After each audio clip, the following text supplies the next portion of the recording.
I drew the Dark Phoenix, and this is what I learned. I know a lot of people weren't fans of the Dark Phoenix, but I saw it, and I think it was so good. The Dark Phoenix saga itself it's this huge story, and it honestly can be like a Harry Potter series. It could have been broken down into 7 different movies. It could have been bigger than the Avengers. Like this, the Phoenix saga is just so huge. There's just so much to it, and they put it all into one movie. So I can see why fans of the series or the comics weren't really happy with the movie. But aside from that, if you separate it from all of that, and I know that's kind of hard, but standalone, this movie I thought was entertaining. It was really good. It wasn't great. I'm not saying it's great, but it was done pretty well, I think, and I enjoyed it. I really enjoyed it. There was some really dark scenes in it, like really dark moments in this, but it didn't have that oomph. Like it didn't have an impact, mostly because throughout the whole X-Men series, I don't think there was much character development. Actually, I know there wasn't any character development. So you don't really feel for these characters. You know, they'll die and you're like, oh, they're dead, but you have no attachment to any of them.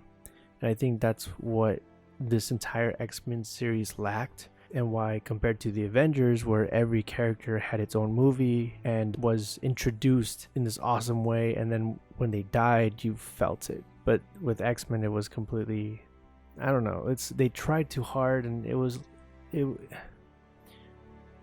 great, but it was good and it was entertaining, and I liked it. So I was inspired to try drawing the Dark Phoenix. I've always wanted to try, but I never bothered to. And this one was a fun one to do, especially I think because of the background. There was just, I'm a huge fan of space, and anyone who knows me, like, if there's like stars or galaxies or the universe in any shape or form, the colors, just everything, just that's all me. And so this one is like one of my favorite drawings that I've ever done, mainly because of the space background. But as far as the character goes, I don't know, like I really wanted her to be this powerful woman, I guess, just kind of like looking down at you. But okay, overall I'm happy with this. What I'm not happy with is that it looks too flat for me. I wanted to add more, I don't know. It's just the lights. Like the lights were kind of this, the lighting kind of just makes it look flat, and I didn't really quite know where to put the shadows because there's supposed to be light coming from everywhere.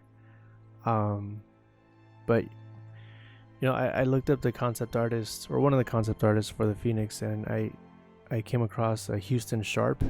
He's a really talented guy, and I looked at his Dark Phoenix concept art, and I've got a long way to go. I've got a lot to learn about shadows and lighting, and it doesn't always have to make sense, but it has to feel real. I mean, I'm still learning. This is a process. It's me just trying to figure out how to make things look more realistic. And I could have gone back and you know, continued working on this, but I kind of want to show where I'm at right now, so that in future artwork I can look back and maybe try to, you know, really know what I needed to do to make this look more real, because it's feeling a little flat. It looks cool. I mean, to me it looks awesome. It looks cool, but there's more to it, and I don't know how to take it there yet. But this is like a checkpoint for me, so I kind of I left it as is, and I mean, I'm happy with it. I think it came out pretty cool, but you know, it's all progress. This is like a stepping stone piece for me. Anyway, if you haven't seen the Dark Phoenix, go see it. It's entertaining. Lower your expectations to like 0, and you'll have fun watching this. That's what I did. I had 0 expectations for this film, and I thought it was pretty good. Also, the music in this is just phenomenal. It's Hans Zimmer, and he's worked on Interstellar, Inception, The Dark Knight, Arrival. Just oh my gosh, the music is so good. That being said, there will be a link down below that'll take you to the soundtrack to Dark Phoenix, and I would play that and watch this. It's a whole new level of feeling. Hans Zimmer is amazing at composing. He's just, oh my god, so good. And I think that's what really made this movie great, is the soundtrack. Like, honestly, if Hans Zimmer didn't do the soundtrack to this, I don't think I would have liked it as much. It's just, the music really sets it up to be this masterpiece, though the film itself lacks any of that. But the soundtrack is a masterpiece, and it definitely deserves to be heard. And I guess that's it for this video. So yeah, that's it. This is the next one. I'll see ya.